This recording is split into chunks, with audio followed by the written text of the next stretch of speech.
Hey lovelies, today I'm going to teach you how to do your own homemade garlic bread from scratch. Yeah, I stopped doing this whole buy it from the freezer at the supermarkets and then bring it home and put it in the oven, because half the time it was too hard, or the middle of it weren't cooked properly, or it was just something that was wrong. So I thought to myself, why am I putting myself through this much stress and drama when I can make my own? So I'm just going to teach you guys how to do that today. It is pretty simple, it doesn't take a lot of work, and you literally can have it customized how you want. You can add as much as little garlic as you want, you can play around with it, you can use different herbs and spices in it, you can use different types of bread. It is totally up to you how you want to do it. You don't necessarily have to follow my guideline. I'm just showing you how I do it and how I like it. My family likes it, but your taste might vary, so it's totally up to you however you do it. To prepare for that, I've just got here 80 grams of butter. You can use salted or unsalted, whatever you want to do. There's not any specific butter that you use for it, it just is what you use. I've got here 2 little legs of garlic. I've got my knife, a bread knife, got my cutting board ready and waiting, got some black pepper. If you guys are familiar to the channel, you know that I use this one. It's up to you, you don't have to use this ground black pepper, so please don't go out and specifically shop for this. You don't have to, you use whichever ground black pepper you have, or if you don't even want to use ground black pepper, you want to use ground white pepper, up to you. Just saying, if you do change it and it doesn't taste exactly how I have it, I'm not to blame for that. That was your choice to change it up. So I'm going to use parsley. So this is the parsley I'm using. Literally any brand dried parsley. Again, it's up to you. You don't have to use this one. I use this one. I've got on here a little handy tool. I believe my mum got it for me from Wish. So I just use this to grate out the garlic, and it's a lot better, a lot easier and a lot quicker than using a big garlic. And it's safer for your fingertips too. You don't end up grating off your fingertips to grate out a few bits of garlic. So yeah, I use this quite a bit when I'm doing stuff with garlic, and it's quite handy. So that's all it is. And then the garlic goes in there. You put this on, put it over it as a guard, and then you grate just like this, and it grates. Yeah. So there you have it. And then I have got my bread. Woo! I'm using the Tiger Baton. That's what I want to use. It's up to you. You can use plain white bread, you can use whatever you want to use. I'm just suggesting, that you get this one. It gives a nice taste to it, a nice little texture, and it's not at all you know, hard or anything. It's quite soft. I'll show you. So that's it there. I'll just put it against there so you can see. So that's the one. Let me just zoom out for you. So it's one of the small ones, it's not a big one. Yeah. And then I think you get 3 of them for £1, and they're 45p each, so it doesn't cost a big dent as well. If you go to the shop and you get the shop bought garlic bread, you're probably looking at spending probably around £2 to £3 for just like a small little one. But this one literally can feed a family, and you pay 45p for the whole thing. So just bear that in mind. I think that is across most supermarkets, that you just pay 45p for one of them and 3 for £1. Quote me if I'm wrong, but that I think is generally what I've seen as I walk around. And yes, I did have mine in 2 bags. I like to cover the top of mine. I don't like walking around and it's all exposed to the elements. But if you want to expose yourself to the elements, that's up to you. Once again, I ain't gonna tell you how to do your thing. Right, so I've just got a bit of foil as well that I've taken out that is the length of the bread, so that when I'm ready to put it in the oven I can do it there. So I'm just going to rest it on that foil for the minute, and then we'll get back to that after. So like I said, got here 80 grams of butter. Let me zoom back in so y'all can see what I'm doing quite clear. So yeah, 80 grams of butter. I've got a little teaspoon in there, nothing special, just a normal teaspoon. And then I'm just gonna add in my stuff. Black pepper, you don't need a lot, just a tiny sprinkle will be okay. So yeah, that literally is it. If you want to add more, that's up to you, but that's all I'm adding. For the parsley, I'm gonna add 1 teaspoon. If you want to add more, you want to add less, that's up to you. If you want to try a different spice, if you want to do mixed herbs, completely up to you. If you want to put chili seeds, who am I to get in the way? Feel free. So yeah, just pop that in, and then I'm going to use my special tool. Sorry. Oh wow, did I really just drop it in there? Good. So yeah, just popped it in there. As you can see, lining it up right, because if you do it flat, it's not going to grate it quite properly. So yeah, just like that. Put this over it. Obviously won't go fully over it, it's just gonna sit on the top like that until it's grated down. And then I've just moved it back like that, so it's right near the handle I'm holding, and then I'm literally just going to grate. I'm doing it slower than I normally would to show you guys exactly how I'm doing it. So yeah, and then it literally just leaves the end of it there, which I just take off and throw away. It's up to you. If you want to, you can put it back in there and grate it if you literally want to get every last morsel, but I'm not too bothered. So I'm using 2 pegs of garlic. If you want it more garlicky, then go on and add more garlic. So that's that. And then when you're cleaning it, literally all you have to do, see here you've got like 2 little tabs, just pull it off. So I'm not doing a great job of it because I'm paying attention to you guys.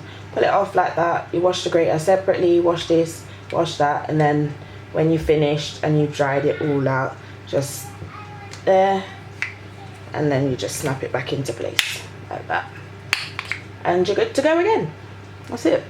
So let me get back to my garlic bread stuffs. I'm just gonna put this in the sink, guys, and wash my hands because my hands smell like garlic now.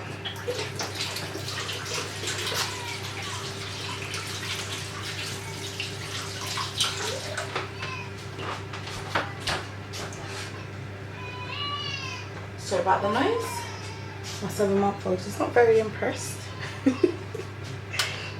So literally all you're doing is just mixing this all in until it's formed a little paste.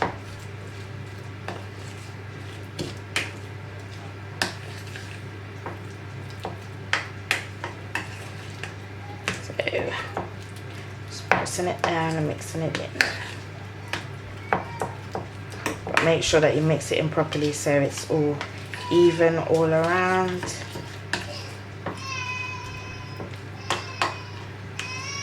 Literally had one job to do: keep the children quiet. One job. Oh my word. Okay, so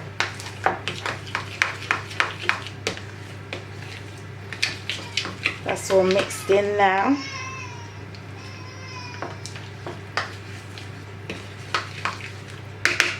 Right, so that's it. When it's done, I'm just going to leave that one side, and then I'm going to get my bread. Right, so I'm just going to put this on here. Right, let me zoom y'all out a bit so y'all can see the full thing, honey. So yeah, it's just basically the full length of a cutting board, literally. That's all it is, and then you just do that, and it'll feed everyone. Unless obviously you've got a big family of like I don't know, 7-8 people, then obviously you need to be thinking about getting another one. Right, so all I'm gonna do is just cut it as you see it done for the other ones. You can do them as thick as you want or as thin as you want, and that's another thing as well that got me. Sometimes you get them, they're really thin, and then it's like eating nothing, and then other times you get them, they're so thick you can't even bite into it. So bear that in mind when you do decide if you want to do it fresh or not. You can customize it to how you and your family want. So I'm literally just gonna start down here and then just cut through it.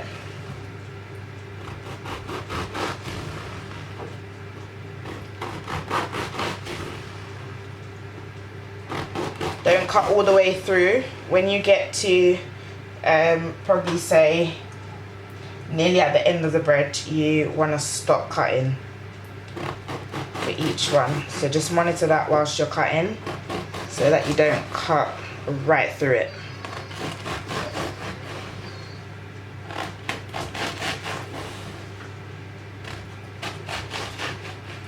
So as you guys can see, I've cut it up. There you go. So that's it. So I'm just gonna get a knife and I'm just gonna use that to spread the mixture through the bread. Oh, can y'all see me? Okay. There you go. So you can see it a lot clearer now. Right, I'm just gonna get this back here, and then I'm going to scrape off the mixture off the spoon. Don't mind me. If you don't want to do this, you don't have to. I'm just extra like that. So I'm just literally going to slightly separate in between, and I'm going to put a bit of the mixture on each side of the bread. So I'm not going to just slap it in the middle. I'm literally going to put it on like I'm buttering toast. But don't do it too thick. You literally just want a nice layer. Otherwise the bread will come out really oily and horrible, and that you don't want. Yeah, so just like that. If you've got extra mix left, you can put it up and then save it for up to a week. So if you've done something like a lasagna, which is what I'm doing tonight, and you've got extra left for the next day, then you can just buy 2 of the bread, and then you can just leave some of the mix for the next day and make that. So let me try to show y'all. So that is how much butter I've put. Not put too much, not put too little. There you go. So there you go, you can see there how much I've done. So I'm just gonna quickly put this on now.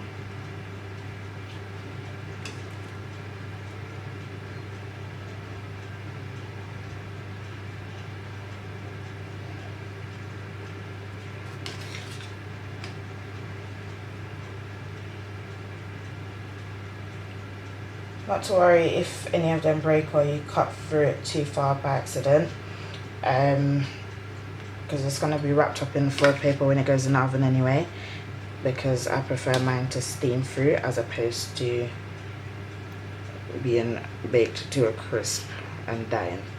It will still have a nice crunch to it, it's just that it won't be too hard to bite into, basically.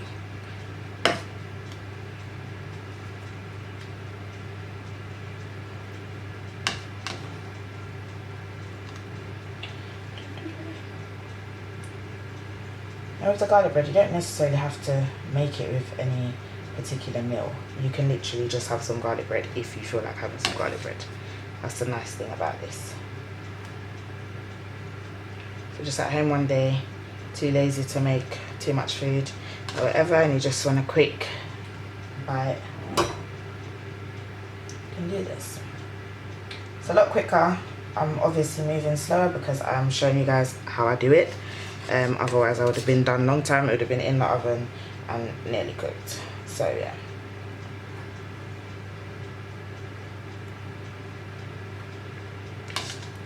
don't mind me and think that it's going to take this long to do it.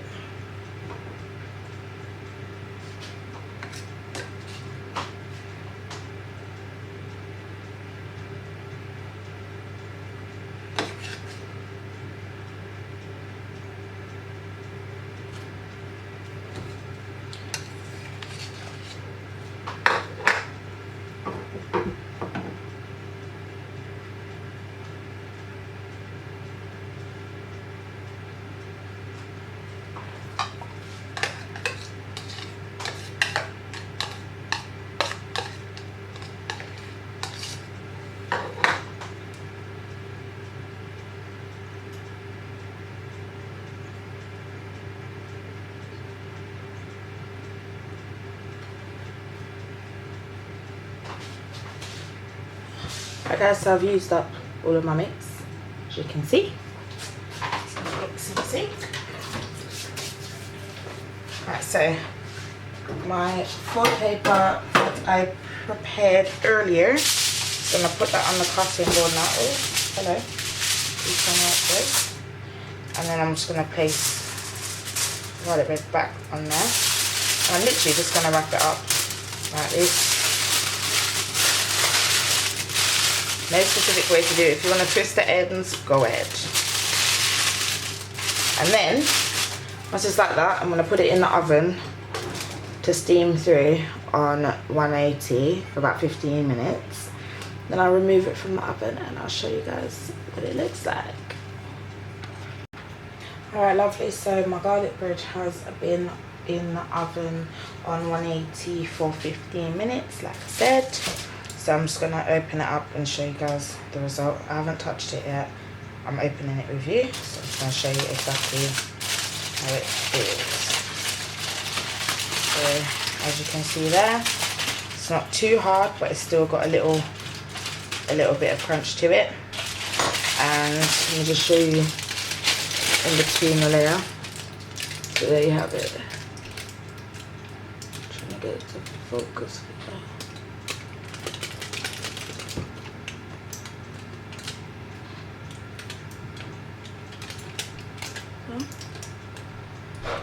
There you go. So that's it. Literally, less than 20 minutes. You got your homemade garlic bread nice and hot. You can adjust it how you want. You can put as much garlic or as little garlic as you want. You can add parsley, you can add mixed herbs, you can do whatever you want, chili seeds, whatever. You can use salted butter, unsalted butter, it's up to you. You can choose what bread you want as well. You customize it completely. So I've done my bit and I've shown you how to do it. It's up to you now. See you guys.